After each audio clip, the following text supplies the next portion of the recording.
네, 한수건 기자님 발표 잘 들었습니다. 감사합니다. 네, 이번 순서는 경향신문 데이터 저널리즘 팀의 황경상 기자님의 발표를 들어볼 차례인데요.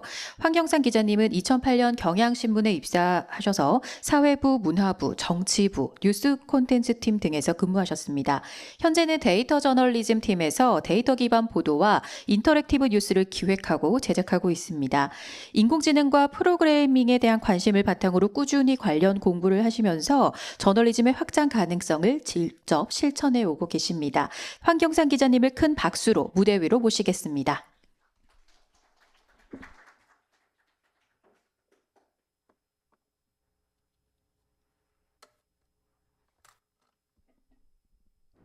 네.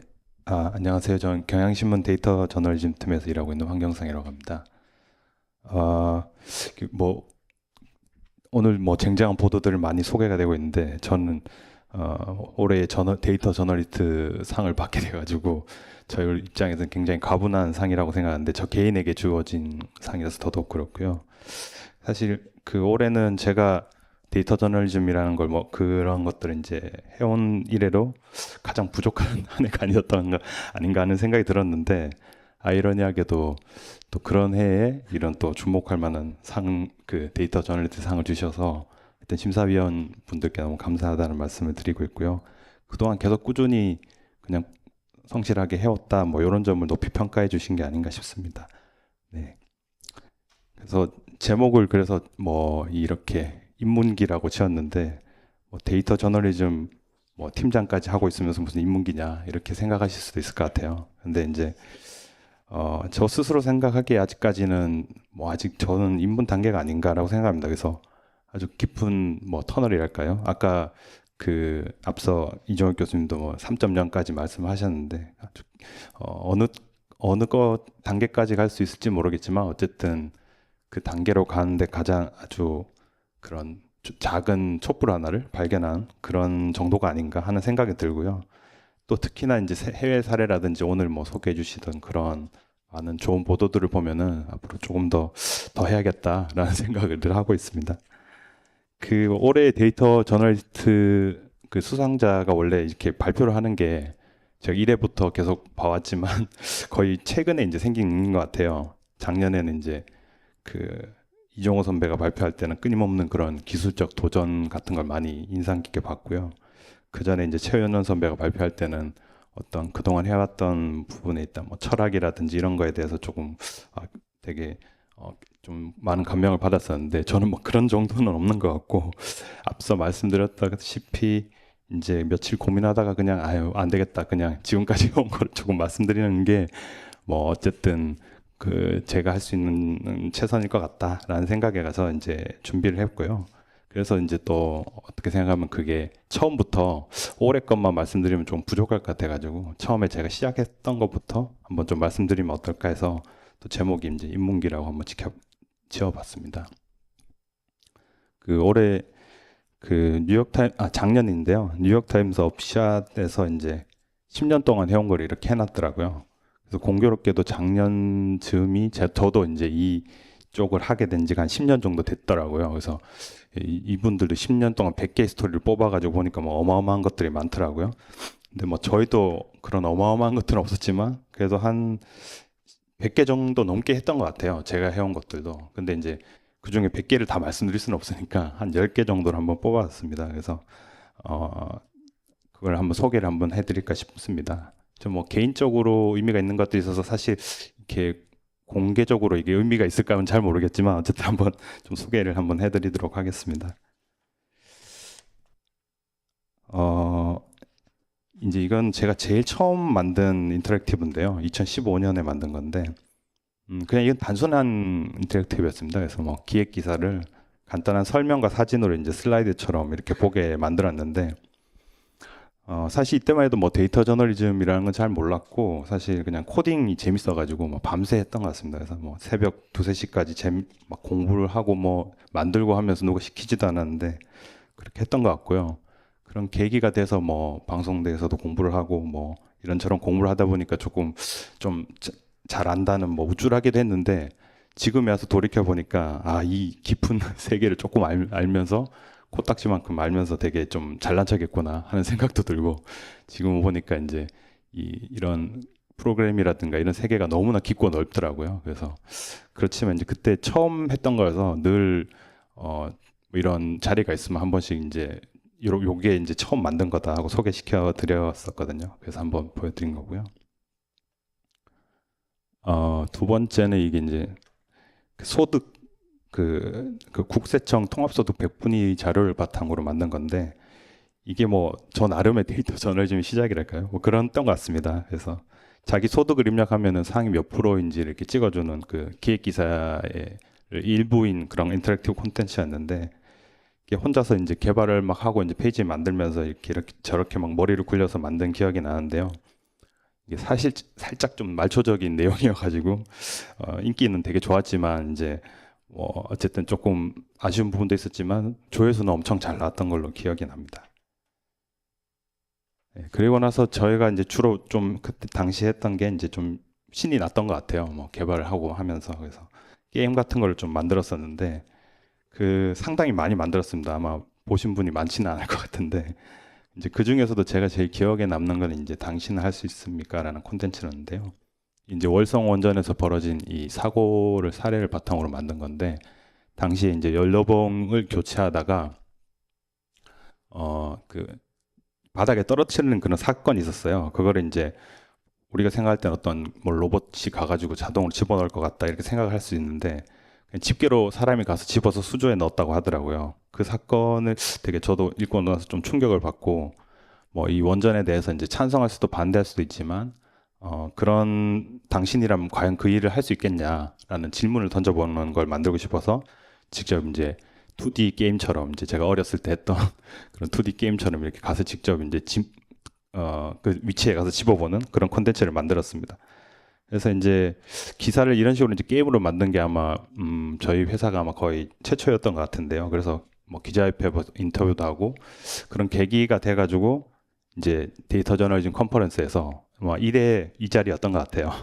그때 이제 그걸 바탕으로 이제 조금 발표도 하고 하면서 또 이렇게 인연이 돼가지고 데이터 저널리즘 하시는 데이터 저널리즘 코리아 분들 만나게 되고 그러면서 저도 이제 데이터 저널리즘이라는 걸 조금 관심을 갖게 됐던 것 같습니다. 그래서 이제 처음으로 이제 이 데이터 저널리즘 어워드를 수상했던 게 이제 남북 70년이라는 콘텐츠였는데요.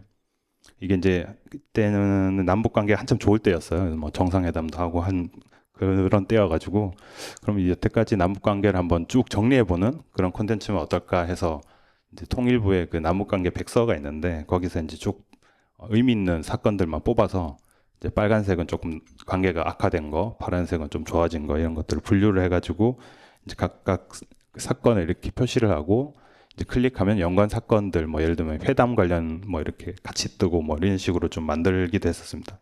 그래서 이 작품으로 그때 당시에 이제 이 어워드에서 시각화상을 받았는데 사실 진짜 기분이 좋았어요. 왜냐하면 이제 지금에 와서 이제 말씀드리지만 그 상을 노리고 만든 거였는데 딱 주셔가지고 너무 기분이 좋았던 기억이 납니다. 그래서 처음으로 저희가 이 어워드에서 상을 받았던 콘텐츠였습니다. 네. 네, 이거는 이제 냉면의 취향이라는 건데요. 좀 의아하게 생각하실 수도 있지만 이게 하나의 또 데이터 저널리즘이었습니다. 예.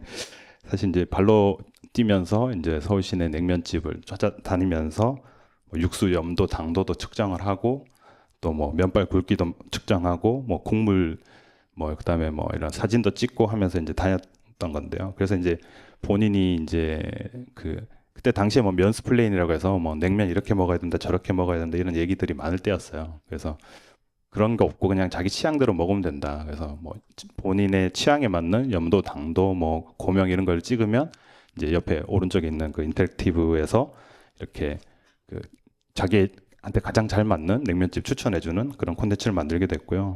왼쪽에 이제 지면에 당시에 이제 203 인포브리핑 연구소의 그 장성환 대표님께서 사실 요 콘텐츠를 조금 제안해 주신 분인데 그걸 이제 같이 협업해서 거기서 이제 인포그래픽도 만들어 주시고 이렇게 한 작품이었습니다.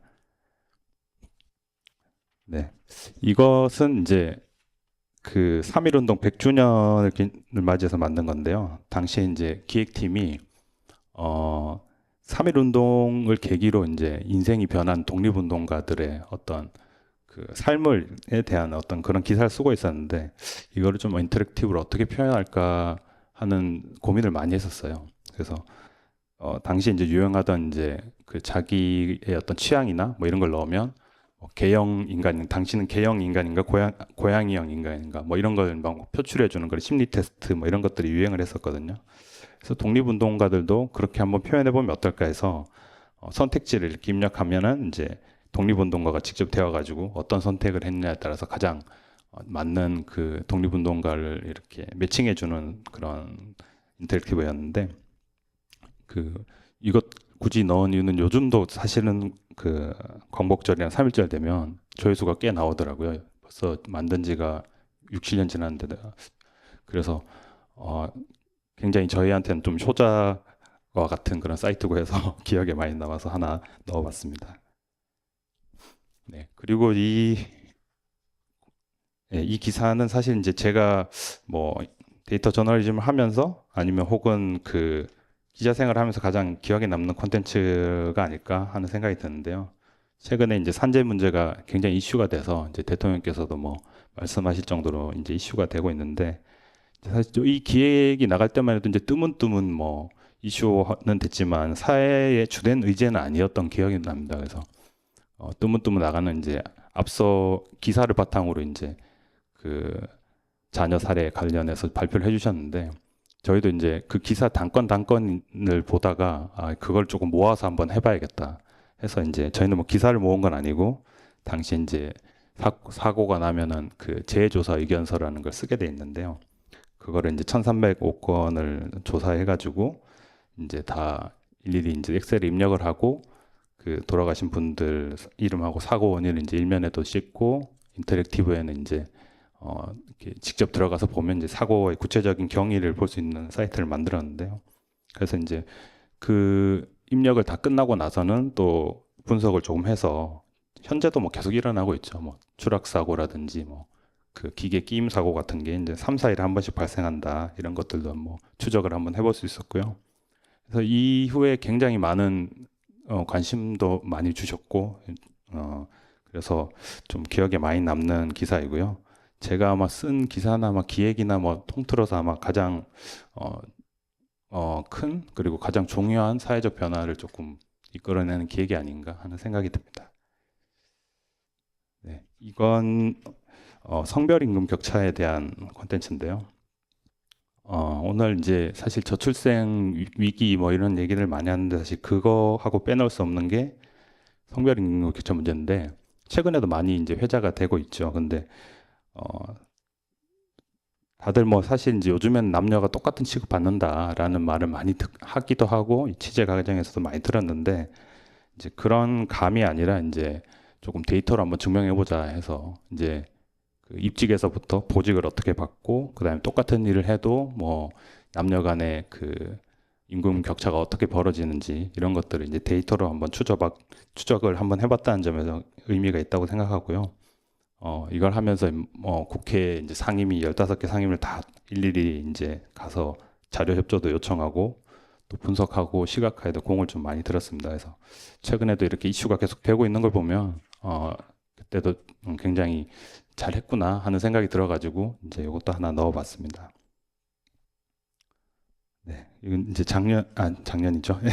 국가적으로는 참 불행한 일이었는데 사실 이제 저희는 참 신나게 많이 만들었던 것 같아요. 그래서 계엄 터지기 전부터 그 해병대원 그 사망 사건, 그 외압 사건부터 시작해서 뭐 명태균 게이트도 만들고 뭐 하다가 계엄 터지고 나서는 이제 내란 사건 일지도 만들고 그래서 이런 일지들을 이제 비슷한 형식이지만 그 굉장히 사건이 복잡하고 이해하기가 어려운데 인물의 어떤 집단을 이제 집단화 시키고 그 인물들끼리 어떤 연락을 주고받고 어떤 말이 오갔는지 통화는 얼마나 했는지를 이제 시각화를 꽤 잘했다는 생각이 들어가지고 이제 한번 꼽아봤고요.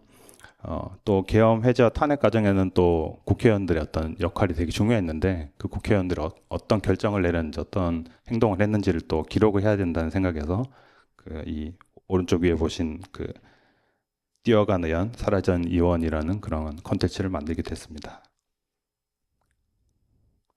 네, 그래서 뭐 올해 저널리스트니까 사실 올해 한 것도 말씀드려야 될 것 같아서 하나를 꼽자면 이거였던 것 같습니다. 뭐 개인적으로는 이 보도의 어떤 가치나 뭐 이런 걸와 별개로 어떤 인공지능을 활용해 가지고 어떻게 뭘 해볼까 생각을 하다가 아마 본격적으로 처음 이용했던 것 같아요. 그래서 윤석열 전 대통령이 그 왜 계엄을 계엄이라는 그런 걸 선택했는가 했을 때 유튜버들이 막 말하는 그런 논리를 체화한 거 아닌가 이런 그냥 썰들이 많이 오가고 있었는데 그거를 조금 데이터로 증명을 한번 해보기 위해서 스크립트를 모아가지고 스크립트에 이제를 주제별로 분류하고 하는 그 과정에서 이제 그 오픈 AI의 API를 활용했는데요. 그래서 주제별로 해보니까 간첩, 반국가 세력, 뭐 비상사태 이런 걸 언급한 이제 유튜브 콘텐츠들이 12월로 거의 12월로 갈수록 많아지더라. 그래서 그게 사실 그런 위기의식과 윤석열 대통령의 그 계엄을 해야겠다는 그 어떤 그런 게 상승작용일까라고 할까요? 그런 것들을 읽힌 게 아닌가라는 이제 그걸 데이터로 조금 찾아봤습니다. 그래서 인공지능 얘기하면 사실 뭐 앞서 뭐 발표도 있었지만 지금 뭐 언론에서 하는 거는 뭐 기사 번역하고 뭐 자동 생성하고 뭐 이미지 만들고 뭐 이런 걸 많이 말하는데 정작 좀 탐사 보도나 이런 걸 활용한 사례는 잘 없는 것 같습니다. 근데 오늘 발표하시는 분들 보니까 좀 있긴 하는 것 같은데 그런 사례가 조금 더 늘어나야 되지 않은가 하는 생각이 듭니다.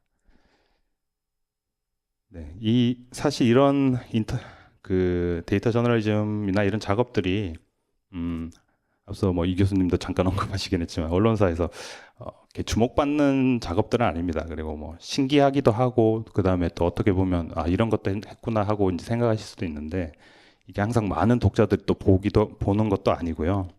그리고 또 한국 언론에서도 독자적으로 이제 데이터 저널리즘 팀을 유지하거나 뭐 이렇게 하는 것도 많지는 않습니다. 그래서 과거 있었다가 사라지는 경우도 많았고요. 그래서 데이터 팀 같은 조직은 뭐 정치, 사회부 이런 것과는 달리 이제 끊임없이 우리가 뭘 하고 있고 좀 이런 걸 존재 증명해야 된다는 좀 부담감이 조금 있는 편이고요. 그래서 이제 지금까지 해온 작업들은 사실 제가 이제 이런 조금 하나씩 저 나름대로의 좀 촛불을 켜나간 작업이 아니었는가 해서 조금 연결을 한번 시켜봤고요. 그래서 그게 그럼에도 이제 누가 뭐 이걸 해라 말라 하는 사람은 아무도 없었고 그냥 어떤 뭐 인정해준 그런 걸 바래서 한 건 아니고 그냥 재밌어서 한 것 같습니다.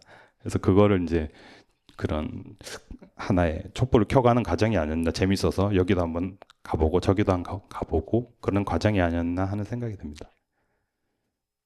이런 과정은 뭐 제가 기회 있을 때마다 말씀을 몇 번 드렸지만 이게 가능했던 거는 뭐 아주 작은 시약과 인연들이 모여서 가능하지 않았을까 싶습니다. 그래서 그런 우선은 뭐 제가 사실 89년 뭐 그 원절이었던 것 같은데요.